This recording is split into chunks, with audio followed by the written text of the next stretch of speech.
ലോകരക്ഷിതാവായ യേശു ക്രിസ്തുവിന്റെ നാമത്തിൽ എല്ലാ പ്രിയ ശ്രോതാക്കൾക്കും എൻ്റെ സ്നേഹവന്ദനം.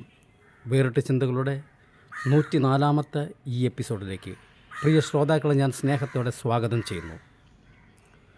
ലോകരക്ഷിതാവായി സ്വീകരിക്കപ്പെട്ടിരിക്കുന്ന യേശു ക്രിസ്തുവിനെ ലോകത്തിലെ ഏറ്റവും വലിയ നുണയൻ എന്ന് അവതരിപ്പിച്ചാൽ ക്രിസ്തുവിനെയും ക്രിസ്തുവിൻ്റെ ഉപദേശത്തെയും മാറോട് ചേർത്ത് പിടിക്കുന്ന ഒരു പറ്റം സമൂഹത്തിന് അതിനെ എങ്ങനെ ഉൾക്കൊള്ളാൻ കഴിയും, എങ്ങനെ പ്രതികരിക്കാൻ കഴിയും? കാർത്തിക് എന്ന് പറയുന്നൊരു വ്യക്തി, അദ്ദേഹം ആര് എന്ത് എന്ന് എനിക്കറിയില്ല, അദ്ദേഹം തൻ്റെ യൂട്യൂബ് ചാനലിലൂടെ ലോകരക്ഷിതാവായ യേശു ക്രിസ്തുവിനെ വളരെ അവഹേളിച്ചുകൊണ്ടുള്ള പല പ്രസ്താവനകൾ നടത്തുകയും താൻ പല ചോദ്യങ്ങൾ പല വീഡിയോകളിലൂടെ ഈ ഒരു സമൂഹത്തോട് ചോദിക്കുകയുണ്ടായി. എന്നാൽ ഒരുപക്ഷെങ്കിൽ ഇന്ന് വരെയും ആരും അതിന് പ്രതികരിക്കാത്തത് കൊണ്ടാണോ എന്നെനിക്കറിയില്ല. അദ്ദേഹത്തിൻ്റെ ഒരു വീഡിയോയിൽ അദ്ദേഹം പറയുന്നു, താൻ പറയുന്ന കാര്യങ്ങൾ തെറ്റാണെന്ന് സമർത്ഥിക്കുവാൻ, തെളിയിക്കുവാൻ ഇതുവരെയും ഒരു ക്രിസ്ത്യാനിക്കും കഴിഞ്ഞിട്ടില്ല.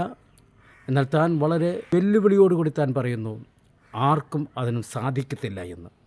എന്നാൽ ഇത് ഒരു വ്യക്തിയോടുള്ള ചോദ്യമല്ല, ഒരു വലിയ സമൂഹത്തോട്, അതായത് യേശു ക്രിസ്തുവിനെ തങ്ങളുടെ രക്ഷിതാവായി സ്വീകരിച്ച ഒരു വലിയ സമൂഹത്തോടുള്ള ചോദ്യമായതുകൊണ്ട് വിശുദ്ധ ബൈബിളിൽ നിന്ന് ഇദ്ദേഹം എടുക്കുന്ന വാക്യങ്ങളും അതിൽ പറഞ്ഞിരിക്കുന്ന ആശയങ്ങളും താൻ മനസ്സിലാക്കിയിരിക്കുന്നതും താൻ അവതരിപ്പിക്കുന്നതും തമ്മിൽ എന്തെങ്കിലും ബന്ധമുണ്ടോ, തന്നെ ഇതൊന്ന് ബോധ്യപ്പെടുത്തുക എന്ന് മാത്രമല്ല, ഒരുപക്ഷെങ്കിൽ തൻ്റെ വീഡിയോകൾ കണ്ടിട്ട് അത് ശരിയാണെന്ന് കരുതിയിരിക്കുന്ന വലിയൊരു കൂട്ടം ജനത്തോട് വിശുദ്ധ ബൈബിളിലുള്ള സത്യവചനം എന്താണ് പറയുന്നത് എന്ന് ജനങ്ങളെ ഒന്ന് ധരിപ്പിക്കുക എന്നുള്ള ലക്ഷ്യത്തിലാണ് ഞാൻ ഈ വീഡിയോ ചെയ്യുന്നത്. അദ്ദേഹം ഈ ഒരു വലിയ സമൂഹത്തോട് വെല്ലുവിളിച്ച് ചോദിക്കുന്ന തൻ്റെ ഒരു ശബ്ദം ഒന്ന് കേൾക്കുക. നമസ്തേ. ഒരു കാര്യം അത് സത്യമാണെന്ന് തെളിയാൻ ശക്തമായ ഒരൊറ്റ തെളിവ് മതി, മാത്രം പര്യാപ്തമാണ്.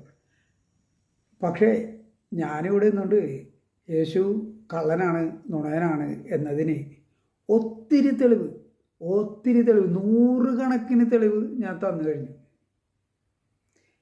അതിനൊന്നും ഗണ്ണിക്കാനോ ബൈബിള് ഉദ്ധരിച്ചുകൊണ്ട് അതിനെ ഗണ്ണിക്കാൻ ഒരു ക്രിസ്ത്യാനി മുന്നോട്ട് വരുന്നില്ല, പറ്റത്തില്ല. യേശു ക്രിസ്തുവിനെക്കുറിച്ച് ഇദ്ദേഹം പറയുന്ന ആശയങ്ങൾ കേട്ടിട്ട് ക്രൈസ്തവ സമൂഹത്തിൽ നിന്ന് ശാപത്തിൻ്റെ വാക്കുകൾ ഉരുവിടുന്നതല്ലാതെ താൻ ചോദിക്കുന്ന ചോദ്യങ്ങൾക്ക് മറുപടി പറയുന്നില്ല എന്നുള്ളൊരു ആക്ഷേപവും തനിക്കുണ്ട്. പ്രിയ സാറിനോട് പറയാനുള്ളത്, വിശുദ്ധ വേദപുസ്തകത്തിലെ 2-ാമത്തെ ഭാഗമായ പുതിയ നിയമത്തിൽ ഏകദേശം 12-13 ലേഖനങ്ങൾ എഴുതിയിരിക്കുന്നത് വിശുദ്ധ പൗലോസ് എന്നറിയപ്പെടുന്ന അപ്പോസ്തലൻ, തൻ്റെ മുൻ പേര് ശൗൽ എന്നായിരുന്നു. ശൗൽ എന്നുള്ള പേരിൽ താൻ ആയിരിക്കുന്ന കാലത്ത് ഈ ക്രൈസ്തവ സമൂഹത്തെ മുടിപ്പിക്കുവാൻ, ക്രിസ്തുവിൻ്റെ പിന്നാലെ ഇറങ്ങിത്തിരിച്ചവരെ കൊല്ലുന്ന, അവരെ വലിച്ചിഴച്ചു കൊണ്ടുപോയി ഉപദ്രവിക്കുന്ന ഒരു വലിയ സുവിശേഷ വിരോധിയായിരുന്നു, ക്രിസ്തു മാർഗത്തിൻ്റെ ശത്രുവായിരുന്നു ഈ ശൗൽ എന്ന് പറയുന്ന മനുഷ്യൻ. അതിനെ അപേക്ഷിച്ച് നോക്കിയാൽ പ്രിയ കാർത്തിക് സാറേ, അങ്ങ് ഒന്നുമല്ല. അങ്ങ് ഈ വാക്കുകളിലൂടെ മാത്രമാണല്ലോ ക്രൈസ്തവ സമൂഹത്തെ അവഹേളിക്കുവാൻ നോക്കുന്നത്. എന്നാൽ ശൗൽ എന്ന് പറയുന്ന മനുഷ്യൻ പ്രവൃത്തിയിലും ഈ മാർഗത്തെ നശിപ്പിക്കാൻ നോക്കിയതാണ്. ആ അദ്ദേഹമാണ് ക്രിസ്തുവിൽ നിന്ന് പ്രാപിച്ച് ക്രൈസ്തവ സമൂഹത്തിനുള്ള ആത്മീയ ദർശനങ്ങൾ പകർന്നു തന്നത് അദ്ദേഹത്തിലൂടെയാണ്. അപ്പോൾ അതുകൊണ്ട് സുവിശേഷ മാർഗത്തിൻ്റെ, അല്ലെങ്കിൽ ക്രിസ്തു ഒരുക്കിയ മാർഗത്തിൻ്റെ ഏറ്റവും വലിയ ശത്രു എന്ന് പറയുന്നത് ശൗലായിരുന്നു. ആ ശൗലാണ് ക്രിസ്തു മാർഗത്തിനുള്ള മാർഗനിർദ്ദേശ ഉപദേശങ്ങൾ കർത്താവിൽ നിന്ന് പ്രാപിച്ച് വിശുദ്ധ ബൈബിളിൽ എഴുതി ചേർക്കപ്പെട്ട് ക്രൈസ്തവ സമൂഹത്തിൽ നൽകിയിരിക്കുന്നത്. അപ്പോൾ അതുകൊണ്ട് എതിർ ഭാഗത്തു നിന്നുള്ള വാക്കുകളോ പ്രവൃത്തികളോ സുവിശേഷത്തെ സംബന്ധിച്ചിടത്തോളം അതൊരു ഭീഷണിയല്ല, അതൊരു ദ്രോഹമല്ല, അതെക്കാലത്ത് ഉപകാരം തന്നെയാണ്. ഇങ്ങനെ കേട്ടിട്ടുണ്ടോ? പാകിയാൽ ആശയ വിത്ത് മുളയ്ക്കാതെ പോകില്ല കാലം അനുകൂലമാവോളം. ഒപ്പം മുളയ്ക്കും പരിഹാസവും അതിനൽപ്പം കഴിഞ്ഞാൽ വളമായി ഭവിച്ചിടും. ഈ ഒരു മാർഗത്തിന് നേരെ വരുന്ന സകല കളകളും പിന്നത്തേതിൽ അത് വളമായി തീർന്ന ചരിത്രമേ വിശുദ്ധ വേദപുസ്തകത്തിനുണ്ടായിട്ടുള്ളൂ. ഞാനധികം മുഖവരിയിലേക്ക് കിടക്കുന്നില്ല. പ്രിയ സാർ വിശുദ്ധ വേദപുസ്തകത്തിൽ നിന്നും തൻ്റെ അനുഭവത്തിൽ നിന്നും ക്രൈസ്തവ മാർഗത്തിനെതിരെ, ക്രിസ്തു പഠിപ്പിക്കുന്ന ഉപദേശങ്ങൾക്കെതിരെ, യേശുക്രിസ്തുവിൻ്റെ പ്രസ്താവനയെക്കുറിച്ചുള്ള ധാരണകളെ മറ്റൊരു വിധത്തിൽ അവതരിപ്പിക്കുവാൻ അങ്ങയെ പ്രേരിപ്പിച്ച ചില ആശയങ്ങൾ അങ്ങയുടെ ശബ്ദത്തിലൂടെ തന്നെ ഞാനത് കേട്ട് വിലയിരുത്തിയതുകൊണ്ട് ഇതിനൊരു മറുപടി, ഒരു വിശദീകരണം തരിക എന്നുള്ളത് ഈ മാർഗത്തെ അനുഗമിക്കുന്ന ഒരു വ്യക്തി എന്ന നിലയിലും ക്രിസ്തുവിൻ്റെ സുവിശേഷം പ്രചരിപ്പിക്കുന്ന ഒരു വ്യക്തി എന്ന നിലയിലും ഞാനതിന് കടപ്പെട്ടതാണ്. അതുകൊണ്ട് അങ്ങയുടെ അതിപ്രസക്തമായ ചില ചോദ്യങ്ങൾക്ക് മറുപടി പറയുവാനാണ് ഞാൻ ഈ സന്ദർഭത്തിൽ ആഗ്രഹിക്കുന്നത്. അങ്ങ് പറഞ്ഞുവല്ലോ, ഒരു കല്യാണത്തിന് അങ്ങ് കേട്ട ഒരു കാര്യം പറഞ്ഞല്ലോ, അതൊന്ന് കേൾക്കാം നമുക്ക്. അങ്ങനെ ഒരു പെന്തക്കോസ്തുകാരുടെ ഒരു കല്യാണത്തിന് ഞാൻ പോകാൻ ഇടവന്നു. ഞങ്ങൾ പോകാത്തതാണ്, എന്നാലും പോയി. അപ്പോൾ പോയപ്പോൾ അവിടുത്തെ പ്രീസ്റ്റ് ഈ കല്യാണം നടത്തുന്നത് പറയുന്നത് ഭർത്താവിനോട് പറയും, ഭാര്യനോട് പറയും, യേശുവാണ് നിൻ്റെ തല, യുവർ ഹെഡ് ഇസ് ജീസസ് എന്ന് പറയും. അപ്പോൾ അവർ ആമേന്നും പറഞ്ഞ് സമ്മതിക്കും. ഭർത്താവിനോട് പറയും, നിൻ്റെ തല യേശുവാണ്. ഞാൻ രണ്ടുപേരോടും, അതായത് ഇത് യേശുവും തമ്മിൽ കല്യാണം കഴിക്കണമെന്ന് വിചാരിക്കും കണ്ടു കഴിഞ്ഞാൽ. പെന്തക്കോസ്തുകാരുടെ കല്യാണത്തിൽ ചെന്നു. അവിടെ ചെന്നപ്പോൾ അതിനെ കർമ്മം വഹിക്കുന്ന പുരോഹിതൻ മണവാട്ടിയോട് പറഞ്ഞു, സ്ത്രീയുടെ തല യേശു. മണവാളനോടും പറഞ്ഞു, സ്ത്രീയുടെ തല യേശു. ഇത് ബൈബിൾ വായിച്ചു വിട്ടതല്ലാതെ ബൈബിളിൽ എന്താണ് പറയുന്നതെന്ന് അറിയില്ലാത്തത് കൊണ്ടാണ് അങ്ങേത്രത്തോളം ഒരു പ്രസ്താവന നടത്തിയത്. കാരണം വിശുദ്ധ വേദപുസ്തകം പറയുന്നത്, ഞാനത് വായിച്ച് കേൾപ്പിക്കാം. അപ്പോസ്തലനായ പൗലോസ് കൊരിന്ത്യർക്കെഴുതിയ ഒന്നാം ലേഖനത്തിൻ്റെ 11-ാം അധ്യായത്തിൽ അതിൻ്റെ 3 മുതലുള്ള വാക്യങ്ങൾ ഞാൻ വായിക്കുകയാണ്. എന്നാൽ ഏത് പുരുഷൻ്റെയും തല ക്രിസ്തു, സ്ത്രീയുടെ തല പുരുഷൻ, ക്രിസ്തുവിൻ്റെ തല ദൈവം എന്ന് നിങ്ങൾ അറിയണമെന്ന് ഞാൻ ആഗ്രഹിക്കുന്നു. അങ്ങ് പറഞ്ഞത്, അവിടുത്തെ പുരോഹിതൻ പറഞ്ഞു, സ്ത്രീയുടെ തല യേശു, പുരുഷൻ്റെ തലയും യേശു. എൻ്റെ പൊന്നു സാറേ, ഇത് ഒരു കാർമ്മികനും ബൈബിൾ പ്രസംഗിക്കുന്ന ഒരു വ്യക്തിയും പറയുന്ന കാര്യമല്ല. ഇത് പറയുന്ന സമയത്ത് അങ്ങയുടെ ശ്രദ്ധ എങ്ങോട്ടായിരുന്നു എന്നാണ് എൻ്റെ സംശയം. വേദിയിലേക്കായിരുന്നിരിക്കാം, പക്ഷേ പറഞ്ഞ വ്യക്തിയുടെ ശബ്ദത്തിനല്ലായിരുന്നു അങ്ങയുടെ കാത്. വിശുദ്ധ വേദപുസ്തകത്തിൽ പറയുന്നത് സ്ത്രീയുടെ തല പുരുഷൻ എന്നാണ്. അതിനൊക്കെ ഒത്തിരി അർത്ഥമുണ്ട്. ഞാൻ അതാ ഒരു വിശദീകരണത്തിലേക്ക് കിടക്കുന്നില്ല. കാരണം അങ്ങ് ഇതിനെ തെറ്റായി വ്യാഖ്യാനിച്ച് ജനസമൂഹത്തിലേക്ക് ക്രൈസ്തവ മാർഗമെന്ന് പറയുന്നത് വളരെ വ്യാജമാണെന്നും യേശു എന്ന് പറയുന്നത് വലിയ നുണയനാണെന്ന് സ്ഥാപിക്കാൻ വേണ്ടി അങ്ങ് മെനഞ്ഞ കഥ അങ്ങേ തന്നെ ബോധ്യപ്പെടുത്തുക എന്നുള്ളതാണ് ഈ വീഡിയോയുടെ ലക്ഷ്യം. എന്നിട്ട് അങ്ങെന്താ പറയുന്നത്? സ്ത്രീയുടെ തല യേശു, പുരുഷൻ്റെ തല യേശു. അങ്ങനെയാണെങ്കിൽ സ്ത്രീയും പുരുഷനും തമ്മിൽ വിവാഹം കഴിക്കുമ്പോൾ തലയും തമ്മിൽ വിവാഹം കഴിക്കുന്നു. അതായത് യേശുവും തമ്മിൽ വിവാഹം കഴിക്കുന്നു. അല്ല, അങ്ങേക്ക് ഇങ്ങനൊരു ആശയം മെനഞ്ഞുണ്ടാക്കാൻ, എന്നിട്ട് ജനസമക്ഷത്തേക്ക് ഇട്ടുകൊടുക്കാൻ ഈ ധൈര്യം എവിടുന്നുണ്ടായി? ആരും ഇതിനെ പ്രതികരിക്കില്ല എന്ന് കരുതിയാണോ? അല്ലെങ്കിൽ ആരും ഇതിന് മറുപടി തരില്ല എന്ന് കരുതിയാണോ ഈ വക വിഡ്ഢിത്തങ്ങൾ ജനസമക്ഷത്തേക്ക് ഇട്ടുകൊടുത്തത്? വിശുദ്ധ വേദപുസ്തകം പറയുന്നത് സ്ത്രീയുടെ തല യേശു എന്നല്ല, സ്ത്രീയുടെ തല പുരുഷൻ എന്നാണ്. മനസ്സിലായല്ലോ? പുരുഷൻ്റെ തല ക്രിസ്തു എന്നാണ്. അപ്പോൾ പ്രാരംഭത്തിൽ തന്നെ പറയട്ടെ, വിശുദ്ധ വേദപുസ്തകത്തിലൂടെ പ്രഘോഷിക്കുന്ന യേശു ക്രിസ്തുവിനെയും യേശു ക്രിസ്തുവിലൂടെ സംജാതമായ രക്ഷയുടെ മാർഗത്തെയും അവഹേളിക്കാൻ മനഃപൂർവ്വമായി അങ്ങ് മെനഞ്ഞുണ്ടാക്കിയ കഥ വ്യാജമാണെന്ന് ഒന്നാമത്തെ ചോദ്യത്തിൻ്റെ ഉത്തരത്തിലൂടെ അദ്ദേഹം സമർത്ഥിച്ചു കഴിഞ്ഞു. ഇനിയല്ല, അങ്ങ് ഏതെങ്കിലും ബൈബിളിൽ വായിച്ചിട്ടുണ്ടെങ്കിൽ, സ്ത്രീയുടെ തല യേശു എന്ന് വായിച്ചിട്ടുണ്ടെങ്കിൽ ആ ബൈബിളിൻ്റെ കോപ്പി ദയവ് ചെയ്ത് എനിക്കും കൂടി ഒന്ന് തരണമേ എന്ന് ഞാൻ ഓർമ്മിപ്പിക്കുകയാണ്. അപ്പോൾ രണ്ടാമത് സ്നാപക യോഹന്നാനെക്കുറിച്ച് അങ്ങൊരു കാര്യം പറയുന്നു, അതൊന്ന് കേൾക്കാം.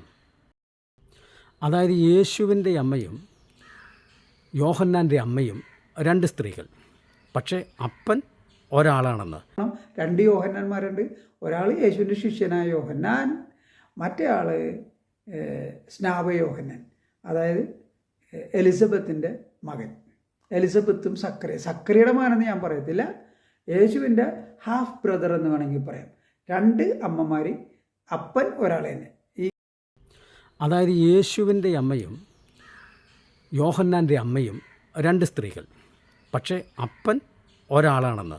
അങ്ങക്ക് എവിടെ നിന്നാണ് ഈ ആശയം കിട്ടിയത്? എവിടെ നിന്ന് കിട്ടി? വിശുദ്ധ വേദപുസ്തകത്തിൽ പറയുന്നത് എന്താണെന്ന് ബൈബിളിൽ വായിച്ചിട്ടുണ്ടോ? ഞാനൊരു കാര്യം പറയാം സാറേ.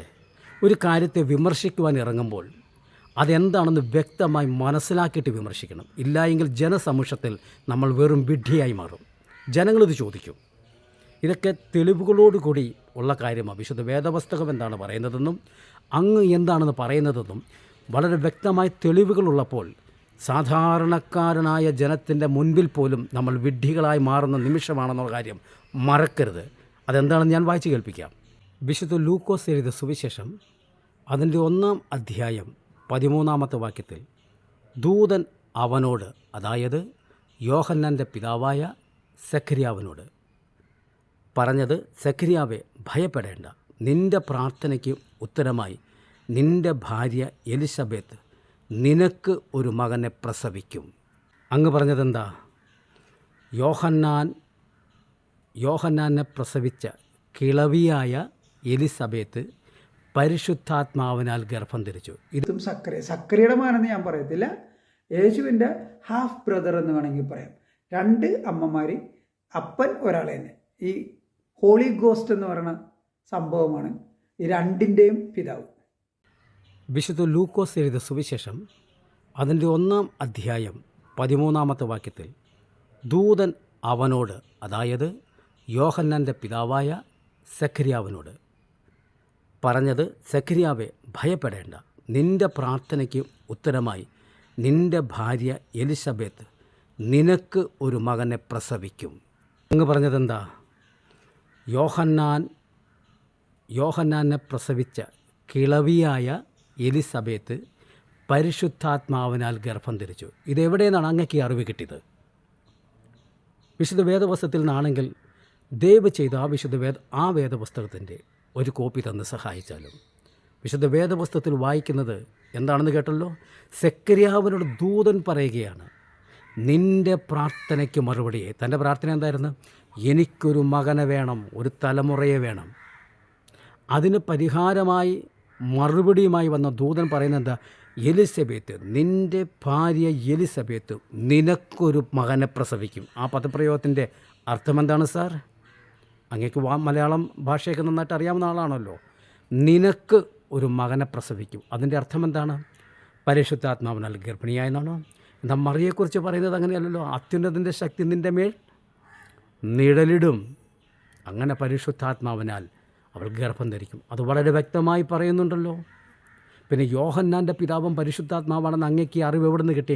ഇത് മനഃപൂർവ്വം അങ്ങ് തന്നെ മെനഞ്ഞുണ്ടാക്കിയതാണെന്നുള്ളതിൻ്റെ സ്പഷ്ടമായ തെളിവല്ലേ അങ്ങയുടെ പ്രസ്താവനയും വിശുദ്ധ ബൈബിളിൽ എഴുതിയിരിക്കുന്ന യാഥാർത്ഥ്യവും താരതമ്യപ്പെടുത്തിയപ്പോൾ വ്യക്തമായല്ലോ.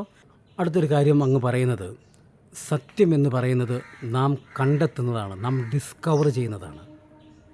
നാം കണ്ടെത്തിയെങ്കിൽ മാത്രമേ അത് സത്യമാകത്തുള്ളൂ. ഉദാഹരണമായി ഭൂമിയുടെ ഗ്രാവിറ്റിയെക്കുറിച്ച് അങ്ങ് പറയുന്നുണ്ട്. അത് നിലവിലുള്ള ഒരു കാര്യമാണെങ്കിലും അതിനെ കണ്ടെത്തി അതിനെ സമർത്ഥിച്ചപ്പോഴാണ് അത് സത്യമായത്. അപ്പോൾ അങ്ങനെ എങ്കിൽ ഇതങ്ങ് തന്നെ പറഞ്ഞ ഒരു സമവാക്യമാണത്. അങ്ങനെയെങ്കിൽ തുടർന്നുള്ള അങ്ങയുടെ ചില ചോദ്യത്തിൽ ഈ തിയറി ഞാൻ ഉൾപ്പെടുത്തിയിരിക്കും. കണ്ടെത്തിയ കാര്യം മാത്രമേ സത്യമാകത്തുള്ളൂ. വ്യക്തമായല്ലോ.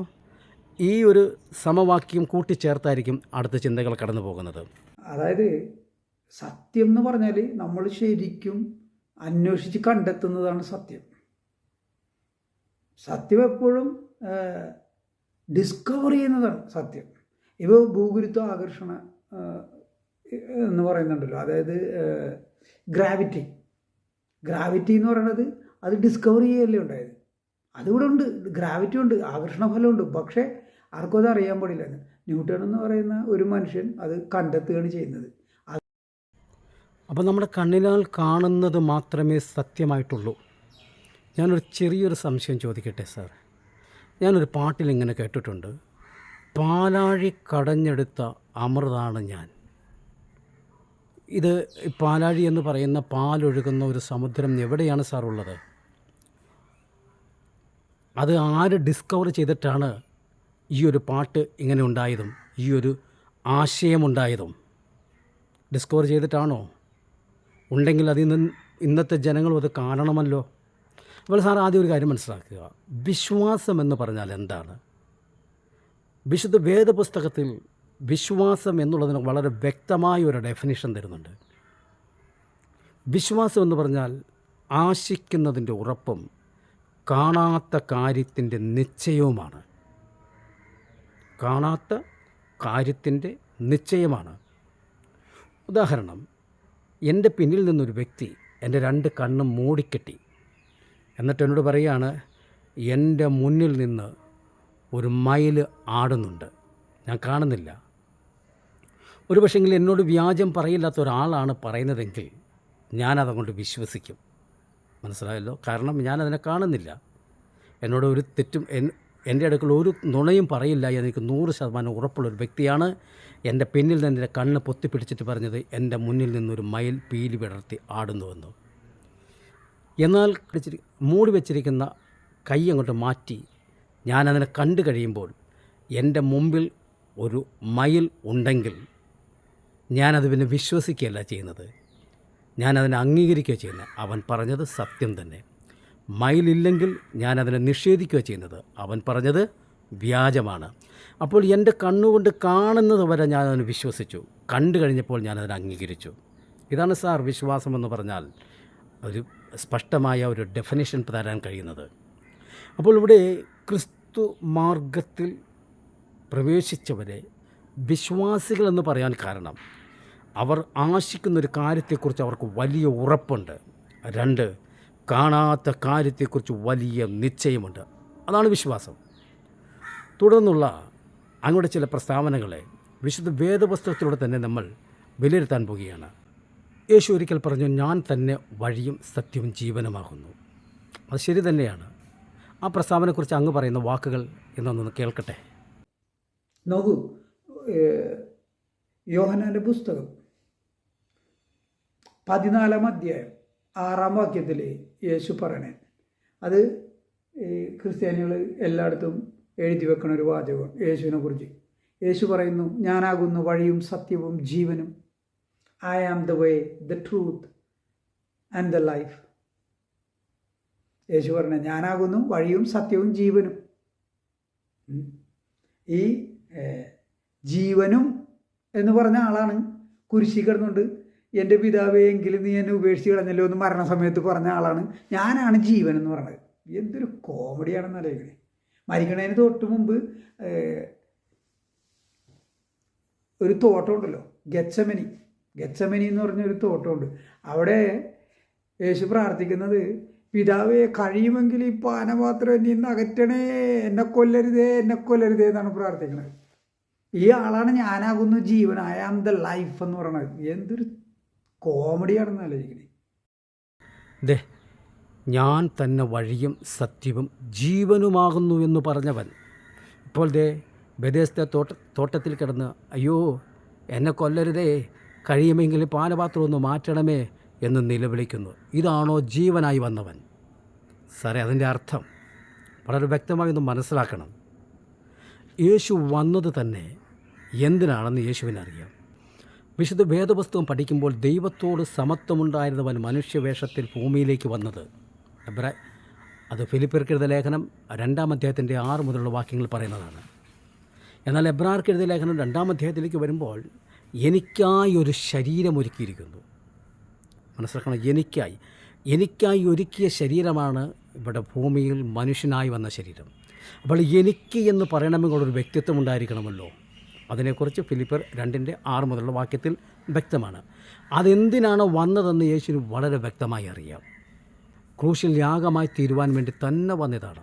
അതിന് വിശുദ്ധ വേദപുസ്തകത്തിൽ അനേക തെളിവുകളുണ്ട്. ഇതാ ഞാൻ വേഗം വരുന്നു, പുസ്തകച്ചുരുളിൽ എന്നെക്കുറിച്ച് എഴുതിയിരിക്കുന്നു. 2 ലോകസ്ഥാപനത്തിന് മുൻപേ അറുക്കപ്പെട്ട എന്ന് പറഞ്ഞാൽ ഈ ലോകം ഉളവാകുന്നതിന് മുൻപേ ക്രിസ്തു അറക്കപ്പെടുവാൻ നിയോഗിക്കപ്പെട്ടവനാണ്. തൻ്റെ പരസ്യ ശുശ്രൂഷ കാലയളവിൽ തൻ്റെ ശിഷ്യന്മാരോട് പലവട്ടം പറഞ്ഞു, ഞാൻ പോകുന്നു. തൻ്റെ മരണത്തെക്കുറിച്ച് താൻ തൻ്റെ ശിഷ്യന്മാരെ ബോധ്യപ്പെടുത്തി. താൻ ഉയർത്തെഴുന്നേൽക്കുമെന്നും 3-ാം ദിവസം തന്നെ ഉയർത്തെഴുന്നേൽക്കുമെന്നും തൻ്റെ ശിഷ്യന്മാരോട് വ്യക്തമായി പറഞ്ഞവനാണ്. പിന്നെ മനുഷ്യനായി ഭൂമിയിലേക്ക് വന്നവൻ, മനുഷ്യനെപ്പോലെ ഉറങ്ങി, മനുഷ്യനെപ്പോലെ പാപമൊഴികെ ബാക്കി സകലത്തിനും മനുഷ്യന് തുല്യനായി ജീവിച്ചവൻ. യേശു തന്നെ പറയുന്നുണ്ട്, മനുഷ്യനായ എന്നെ നിങ്ങൾ കൊല്ലുവാൻ നോക്കുന്നു. യോഹന്നാന്റെ സുവിശേഷം 8:40 ആ മനുഷ്യനായി വന്നവൻ തൻ്റെ മനുഷ്യത്വത്തെ പൂർണ്ണമായി ഒന്ന് വെളിപ്പെടുത്തുവാൻ വേണ്ടി പറഞ്ഞതാണ്, കഴിയുമെങ്കിൽ ഈ പാനപാത്രം എങ്കിൽ നിന്നൊന്ന് നീക്കണമെന്ന്.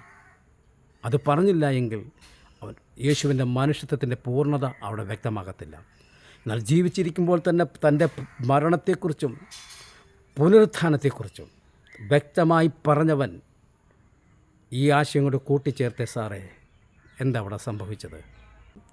ഞാൻ തന്നെ വഴിയും സത്യവും ജീവനുമാകുന്നുവെന്ന് പറഞ്ഞവൻ, അതിൻ്റെ അർത്ഥം എത്രയേ ഉള്ളൂ, ഞാൻ തന്നെയാണ് ജീവൻ, എന്നെ കൊന്നാലും ഞാൻ അവിടെ നിന്ന് ഉയർത്തെഴുന്നേറ്റ് പോരും. എൻ്റെ പൊന്നുസാറെ, അർത്ഥം ഇതാണേ, വിശുദ്ധ വേദപുസ്തകത്തിലെ അർത്ഥം ഇതാണ്. ഞാൻ തന്നെ ജീവനായതുകൊണ്ട് എന്നെ നിങ്ങൾ കൊല്ലിയാലെന്നല്ല എൻ്റെ അർത്ഥം.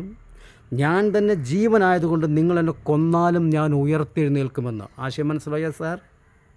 ഒരു കാര്യം എന്തെന്നറിഞ്ഞിട്ടേ അതിനെ വിമർശിക്കാവൂ. ഇല്ല എങ്കിൽ നമ്മൾ ജനസമക്ഷത്ത് മറുപടി കിട്ടുന്നത് വരെ നമ്മൾ വലിയ തത്വചിന്തകൻ. മറുപടി കിട്ടിക്കഴിഞ്ഞാൽ നമ്മൾ ഒരു പക്ഷേയെങ്കിൽ തല കുനിക്കേണ്ടി വരില്ലേ? ഇതാണ് ഞാൻ തന്നെ വഴിയും സത്യം ജീവനെന്ന് പറഞ്ഞത്. അല്ലാതെ ജീവനായവനെ കൊന്നില്ലേ എന്ന് ചോദിച്ച് ആക്ഷേപിക്കാനല്ല, ജീവനായവനെ കൊന്നാലും അവൻ അവിടെ നിന്ന് ഉയർത്തെഴുന്നേൽക്കുമെന്നാണ് സാർ അതിൻ്റെ അർത്ഥം. സാറിൻ്റെ അടുത്തൊരു ചോദ്യത്തിന് നമുക്ക് മറുപടി കണ്ടെത്താമല്ലോ. നമുക്ക് ആദ്യമായിട്ട് ആ ചോദ്യം ഒന്ന് കേൾക്കാം. അതായത് യേശുവിനെ പരീക്ഷിക്കാൻ കൊണ്ടുപോയ പിശാച്. ബാക്കി ഇത് കേട്ടു നോക്ക്. ഞാനൊരു ചോദ്യം ഇവിടെ ഞാൻ ചോദിക്കുന്നത്, നിങ്ങൾക്ക് അതിന് മറുപടി അറിയാമെങ്കിൽ ക്രിസ്ത്യാനികളെ നിങ്ങൾ അതിന് മറുപടി ഒന്ന് പറയുക. കുഞ്ഞാടുകൾ കുറേ എൻ്റെ വീഡിയോ കേൾക്കണമെന്ന് എനിക്ക് മനസ്സിലായി, അതുകൊണ്ട് ഞാൻ പറയണേ. അതായത് യേശുവിനെ പരീക്ഷിക്കാനായിട്ട് പിശാച് വന്നു എന്ന് പറയുന്നുണ്ട്. അപ്പോൾ 3 തവണ പരീക്ഷിച്ച് കഴിഞ്ഞതിന് ശേഷം the devil left Jesus looking for a better opportunity എന്നെഴുതിയിട്ടുണ്ട്. അതായത് പിശാചി യേശുവിനെ വിട്ടുപോയി ഒരു ബെറ്റർ സന്ദർഭം പ്രതീക്ഷിച്ചുകൊണ്ട് യേശുവിനെ വിട്ടകന്നു എന്നാണ് എഴുതിയിരിക്കുന്നത്. അപ്പോൾ എൻ്റെ ചോദ്യം ഇതാണ്, അതിൻ്റെ അർത്ഥം എന്താണ്? ബൈബിളിൽ അങ്ങനെ പറഞ്ഞിട്ടുണ്ടെങ്കിൽ അതിൻ്റെ അർത്ഥം പിശാച് വീണ്ടും ഒരു ബെറ്റർ ഓപ്പർച്യൂണിറ്റി കണ്ടുപിടിച്ച് യേശുവിനെ വീണ്ടും പരീക്ഷിക്കും എന്നല്ലേ എൻ്റെ അർത്ഥം, അല്ലേ? അപ്പോൾ എപ്പോഴാണ് സാത്താൻ പിശാച് യേശുവിനെ ഈ ബെറ്റർ ഓപ്പർച്യൂണിറ്റി കിട്ടിയത് എപ്പോഴായിരുന്നു എന്ന് നിങ്ങളൊന്ന് പറഞ്ഞു തരിക. അല്ല, സാറ് പറഞ്ഞു യേശുവിനെ പരീക്ഷിച്ചതിന് ശേഷം പിശാച് അവിടെ നിന്ന് വിട്ടു പോകുന്നത് ഒരു കാര്യം പറഞ്ഞിട്ടാണ്. എന്താണ്? Looking for better opportunity. Please sir, ഇത് ഏത് പുസ്തകത്തിൽ നിന്നാണ് വായിച്ചത്? വിശുദ്ധ വേദപുസ്തകത്തിൽ പറഞ്ഞിരിക്കുന്ന മത്തായി സുവിശേഷം 4-ാം അധ്യായത്തിൻ്റെ 11-ാമത്തെ വാക്യത്തിലും ലൂക്കോസ് എഴുതിയ സുവിശേഷത്തിൻ്റെ 4-ാം അധ്യായത്തിൻ്റെ 13-ാമത്തെ വാക്യത്തിലുമാണ് പറയുന്നത്. അവിടെ പറയുന്നത്, and when devil had entered all the temptation, പിശാച് അവൻ്റെ എല്ലാ പരീക്ഷണവും തികച്ച ശേഷം അവൻ അവിടെ നിന്ന് പോയി. പിന്നെ the devil was waiting for another opportunity. എവിടുന്ന് വായിച്ചു സാർ ഇത്? ഏത് ബൈബിളിൽ നിന്ന് വായിച്ചു? ഞാൻ വീണ്ടും അങ്ങയോട് പറയുന്നു, അങ്ങനത്തെ ബൈബിളിൽ നിന്ന് വായിച്ചിട്ടുണ്ടെങ്കിൽ അതൊന്ന് പറയണം കേട്ടോ. സത്യവേദപുസ്തകം എന്ന 66 പുസ്തകമുള്ള വേദപുസ്തകത്തിൽ നിന്നാണോ അങ്ങനെ വായിച്ചത്? എനിക്കറിയില്ല. അവിടെ പറഞ്ഞിരിക്കുന്നത് പിശാച് തൻ്റെ പരീക്ഷണം തികച്ചതിന് ശേഷം അവനെ വിട്ടുമാറി. തികച്ചു കേട്ടോ, പിന്നത്തേതിൽ ശേഷിപ്പിച്ചൊന്നുമില്ല. അങ്ങ് പറഞ്ഞല്ലോ ഇതറിയില്ലെങ്കിൽ ലോഹയിട്ടവരോടൊന്ന് ചോദിച്ചു നോക്കുക, അവർ പറഞ്ഞില്ലെങ്കിൽ പറയാമെന്ന് പറഞ്ഞല്ലോ. അങ്ങനെ സാധനം ഇല്ല സാർ. കാരണം സാർ വ്യാജമാണ് പറയുന്നതെന്ന് ഇപ്പോൾ ഇതുവരെ പറഞ്ഞ സകല പ്രസ്താവനയിൽ നിന്നും വ്യക്തമായി കഴിഞ്ഞു. അപ്പോൾ അതങ്ങനെ ഒരു സംഭവം ഇല്ല കേട്ടോ. വിശുദ്ധ വേദപുസ്തകം വായിക്കുക, മത്തായി സുവിശേഷം 4:11, ലൂക്കോസ് 4:13. അവിടെ വളരെ വ്യക്തമായി എഴുതിയിരിക്കുന്നു. അതുകൊണ്ട് സാറിൻ്റെ ഈ പ്രസ്താവനയോ വ്യാജമാണെന്ന് വിശുദ്ധ വേദപുസ്തകത്തിൻ്റെ അടിസ്ഥാനത്തിൽ തെളിയിച്ചു കഴിഞ്ഞിരിക്കുന്നു. ഞാൻ തന്നെ വഴിയും സത്യവും ജീവനുമാകുന്നു എന്ന് പറഞ്ഞവൻ, അതായത് സത്യമെന്ന് പറഞ്ഞവൻ്റെ വായിൽ നിന്ന് എന്തു വരരുത്? അങ്ങ് പറയുന്നതെന്ന് കേൾക്കാം. അത് യേശു നുണ പറയാൻ പാടില്ല. യേശു പരമാത്മാവാണെന്നല്ലേ പറഞ്ഞത്. യേശു നുണയേ പറയാൻ പാടില്ല. യേശുവിൻ്റെ വായിൽ നിന്ന് ഒരു വാക്ക് പോലും നുണ വരാൻ പാടില്ല. എത്ര നുണ നിങ്ങൾക്ക് കാണിച്ചു തരണം? ഞാൻ എത്ര നുണ കാണിച്ചു തരണം? ഇനിയും എത്ര നുണ കാണിച്ചു തരണം? ഞാൻ കാണിച്ചു തരട്ടെ നുണ? കേട്ടോ, സത്യമാണെന്ന് പറഞ്ഞവൻ്റെ വായിൽ നിന്ന് ഇത്തരത്തിലുള്ള നുണകൾ വരരുത്. ഇദ്ദേഹത്തിൻ്റെ ക്യാപ്ഷനായി തന്നെ ഇട്ടിരിക്കുന്നത് യേശു വലിയ നുണയനാണെന്ന്, നുണയന്മാരുടെ രാജാവാണ് നസ്രനായ യേശുവെന്ന്. ഇതങ്ങേക്ക് പറയുവാൻ പ്രേരണയുണ്ടായ ഒരാശയമുണ്ട്, അതല്ലേ? അതായത് ഒന്ന് കേൾക്കാം, എന്നിട്ട് നമുക്ക് അതിന് വചനത്തിലൂടെ ഒന്ന് വിലയിരുത്താം. യേശു പറഞ്ഞ ചില നുണകൾ ഞാൻ നിങ്ങളുടെ മുന്നിലേക്ക് വയ്ക്കാം. അത് കൃത്യമായിട്ട് ഇത് എന്താ പറയുക, ബൈബിൾ കറക്റ്റായിട്ടുള്ള വചനം, ഇന്ന പുസ്തകം ഇത്രാമത്തെ വാക്യം, ഇത്രാമത്തെ അധ്യായം, ഇത്ര വാക്യം, അങ്ങനെ പറഞ്ഞിട്ടാണ് ഞാൻ സംസാരിക്കണം. അപ്പോൾ മത്തായിയുടെ പുസ്തകം 17-ാം അധ്യായം 10-ാം വാക്യത്തിൽ നിന്ന് തുടങ്ങാം. And the disciples asked him, why then do the scribes say that Elijah must come first?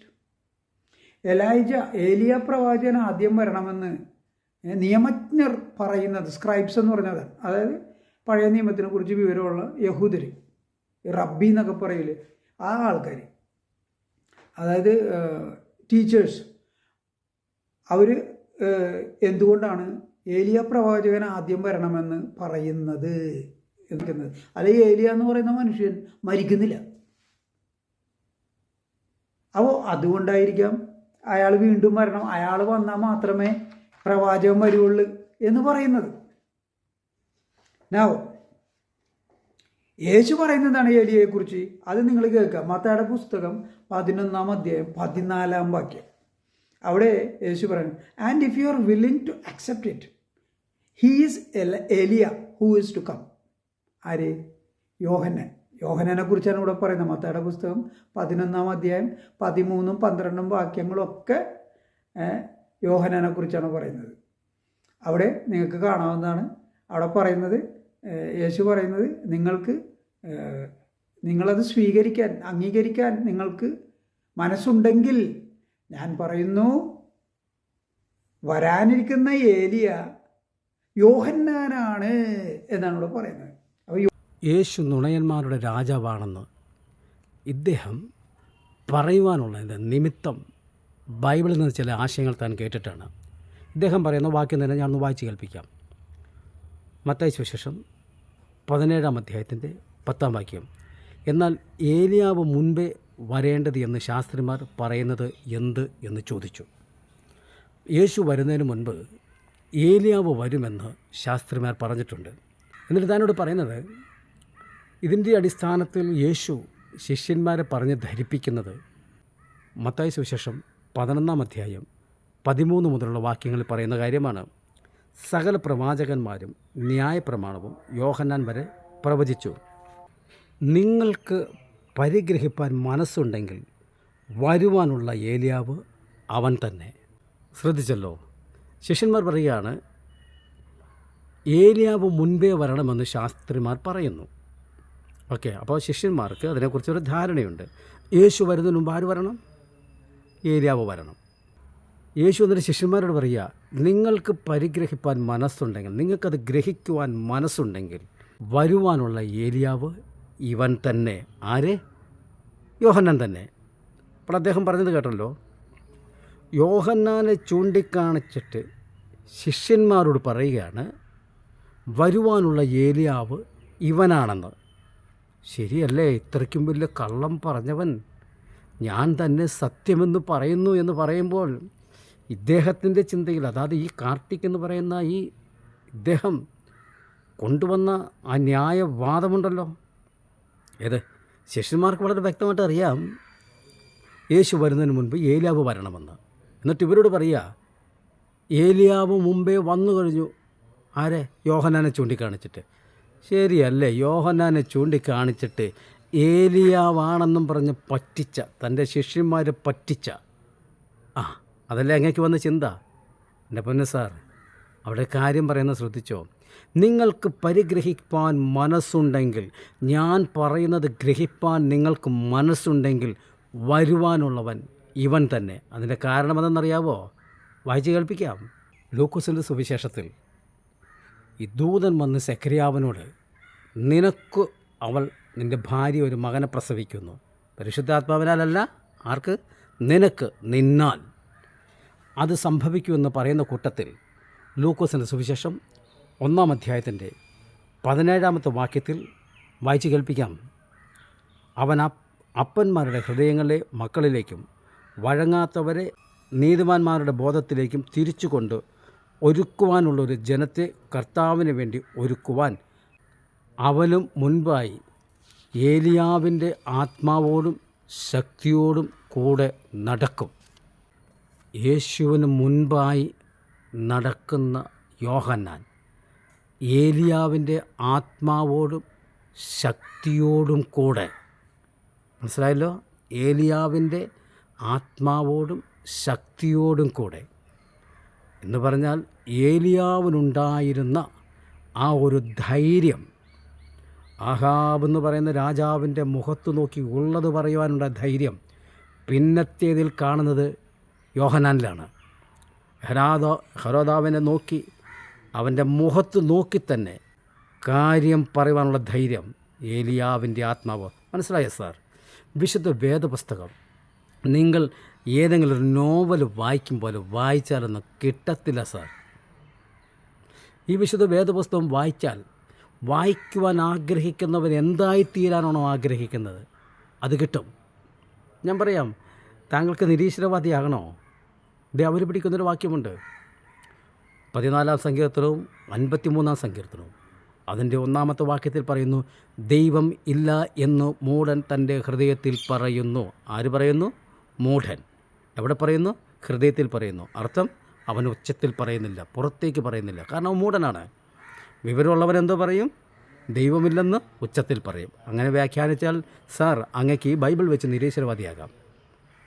ഇനി ഇതിനെ അങ്ങ് വായിച്ചതുപോലെ വായിച്ചാൽ ലോകത്തിലെ ഏറ്റവും വലിയ വിഡ്ഢിയാകാം. ഇതുപോലെയുള്ള ബൈബിളിൻ്റെ മറുപടി പറയുന്നവരുടെ മുന്നിൽ വിഡ്ഢിയാകാം. അതിനും ബൈബിൾ കൊള്ളാം. അല്ല, ഇത് രക്ഷയുടെ മാർഗമാണെന്ന് വിശ്വസിച്ചുകൊണ്ട് വായിച്ചാൽ ഇതിനകത്ത് ജീവനുണ്ട് സാർ. ഇത് ജ്ഞാനികളെ ലജ്ജിപ്പിക്കുവാൻ ഭോഷന്മാരായവരെ തിരഞ്ഞെടുത്ത് അവരിലേക്ക് സ്വർഗീയ ജ്ഞാനം പകർന്ന് അവരെ കൊണ്ട് സത്യം പറയിപ്പിക്കുന്നൊരു മാർഗമാണ് വിശുദ്ധ വേദപുസ്തകം. അപ്പോൾ അതുകൊണ്ട് ഇവിടെ മനസ്സിലാക്കുക, അവരോട് പറയും, നിങ്ങൾക്ക് ഗ്രഹിപ്പാൻ മനസ്സുണ്ടെങ്കിൽ ഏലിയാവിൻ്റെ ആത്മാവോടും ഏലിയാവിൻ്റെ ശക്തിയോടും കൂടി ഒരുവൻ വന്നു, അവൻ യോഹന്നാനാ. മനസ്സിലായോ സാർ?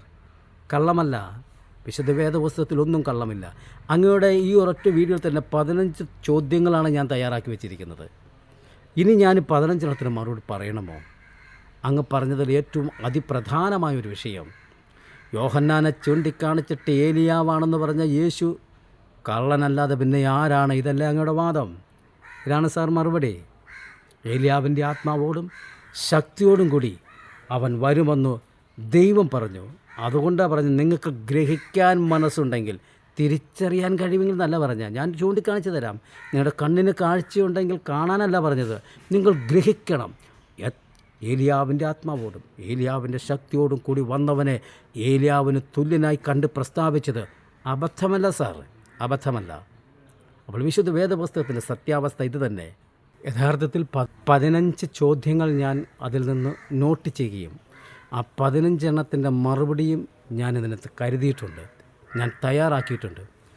അതിപ്രധാനമായുള്ള അങ്ങയുടെ വാദമെല്ലാം വിശുദ്ധ വേദപുസ്തകത്തിൽ നിന്നും അകന്നു മാറിയാണെന്നും ആ ചോദ്യങ്ങൾക്കും പ്രസ്താവനകൾക്കും വിശുദ്ധ വേദപുസ്തകത്തിൽ യാതൊരു അടിസ്ഥാനവുമില്ല എന്ന് തെളിയിക്കപ്പെട്ട സ്ഥിതിക്ക് ഇനി ഞാൻ എന്തിന് സമയം വെറുതെ കളയണം? അതുകൊണ്ട് ഒന്ന് പറയാം, ഇത് ജീവൻ്റെ മാർഗമാണ്. ഇതിനെക്കുറിച്ച് എത്ര വ്യാജ പ്രസ്താവനകൾ നടത്തിയാലും ഈ മാർഗത്തിലേക്കുള്ള ജനത്തിൻ്റെ പ്രവാഹം, അവർ ലോകം കാണാത്ത സന്തോഷം, സമാധാനം അനുഭവിച്ചത് കൊണ്ട് മാത്രമാണിത് വരുന്നത്. ഞാനൊരു യാഥാർത്ഥ്യം പറയാം. ഇന്നത്തെ കാലത്ത് നമ്മൾ ഏതെങ്കിലും ടൗണിൽ ചെന്നാൽ നമുക്കൊരു ബോർഡ് കാണാൻ പറ്റും, പ്ലാസ്റ്റിക് നിരോധിത മേഖല. പ്ലാസ്റ്റിക് നിരോധിത മേഖല. എത്രയോ ദോഷം ചെയ്യുന്ന മദ്യം കുടുംബത്തെ നശിപ്പിക്കുന്ന, പണത്തെ നശിപ്പിക്കുന്ന, കുടുംബ സമാധാനത്തെ നശിപ്പിക്കുന്ന, മനുഷ്യൻ്റെ മാന്യതയെ നശിപ്പിക്കുന്ന, മനുഷ്യൻ്റെ സമാധാനത്തെ നശിപ്പിക്കുന്ന മദ്യം നിരോധിത മേഖല നീ എവിടെയെങ്കിലും വായിച്ചിട്ടുണ്ടോ? ടൗണിൽ വായിച്ചിട്ടില്ലല്ലോ. പ്ലാസ്റ്റിക് നിരോധിത മേഖല എന്ന് പറയാൻ കാരണം ഈ ഒരു വസ്തുവിനെ മാത്രം നശിപ്പിക്കാൻ നോക്കിയാൽ പറ്റത്തില്ല. വെറുതെ മണ്ണിലിട്ടാൽ അത് അങ്ങനെ കിടക്കും, അവിടെ തന്നെ കിടക്കും, രൂപഭേദവും സംഭവിക്കാൻ പോകത്തില്ല. ഇനി കത്തിച്ചാലോ അതിൻ്റെ ചണ്ടിയായി ഒന്നും കൂടി ബലപ്പെട്ടവിടെ കിടക്കും. മനസ്സിലായല്ലോ? കത്തിക്കാതെ കിടന്നാൽ ഫ്ലെക്സിബിളായിട്ടുള്ള ഒരു പ്ലാസ്റ്റിക്കായിട്ട് അവിടെ കിടക്കും. കത്തിച്ചാൽ ഒന്നും കൂടി കരുത്തായി ബലപ്പെട്ടവിടെ കിടക്കും. അതുകൊണ്ട് ഒരിക്കലും നശിപ്പിക്കാൻ പറ്റില്ലാത്ത വസ്തുവിനെ പിന്നെ നിരോധിക്കുകയേ മാർഗമുള്ളൂ. മനസ്സിലായി കാണുമല്ലോ. നശിപ്പിക്കുവാൻ നോക്കിയിട്ട് നശിപ്പിക്കപ്പെടാൻ കഴിയാത്ത സുവിശേഷത്തെ, നശിപ്പിക്കാൻ കഴിയാത്ത ക്രിസ്തു മാർഗത്തെ പിന്നെന്ത് ചെയ്യണം? നിരോധിത മേഖല. അതിനെക്കുറിച്ച് ഒത്തിരി ആശയങ്ങൾ എനിക്ക് വരുന്നുണ്ട്, ഞാൻ അതിലേക്കൊന്നും കടക്കുന്നില്ല. ഇത് മതങ്ങൾ തമ്മിലുള്ള ഒരു ആശയ യുദ്ധമല്ല, അതുകൊണ്ട് ഞാൻ അങ്ങോട്ട് കടക്കുന്നില്ല. ക്രിസ്ത്യാനിയോട് ചോദിച്ച ചോദ്യത്തിന് ക്രിസ്ത്യാനിയായ ഒരുവൻ മറുപടി തരാതെ പോയാൽ അങ്ങയുടെ ഈ വ്യാജ പ്രസ്താവന കേട്ടിട്ട് പലരും അതാണ് ശരിയെന്ന് കരുതും. അതുകൊണ്ട് ഈ വീഡിയോ പ്രിയ കാർത്തിക് സാർ പ്രസ്താവിച്ചിരിക്കുന്ന പ്രസ്താവനകളും അങ്ങ് അവകാശപ്പെടുന്ന ആശയവാദങ്ങളും ബൈബിളിൽ യാതൊരു അടിസ്ഥാനവും ഇല്ലാത്തതാണെന്ന് തിരുവചനത്തിൻ്റെ തെളിവുകളോടെ സമർത്ഥിച്ചുകൊണ്ട് ഞാൻ ഈ എപ്പിസോഡ് ഇവിടെ അവസാനിപ്പിക്കുന്നു. യാഥാർത്ഥ്യങ്ങൾ നിങ്ങൾക്ക് മനസ്സിലായി കാണുമെന്നും അതോടൊപ്പം തന്നെ കാർത്തിക് സാർ ഏതെങ്കിലും ക്രിസ്ത്യാനി ഇതിന് മറുപടി തരുമോ എന്ന ചോദ്യങ്ങൾക്ക് ഇവന്ന് വിരാമം കുറിക്കുന്നു എന്നുള്ള പ്രതീക്ഷയോടുകൂടി ഞാൻ ചുരുക്കുന്നു. ദൈവം നമ്മെ ധാരാളമായി അനുഗ്രഹിക്കട്ടെ.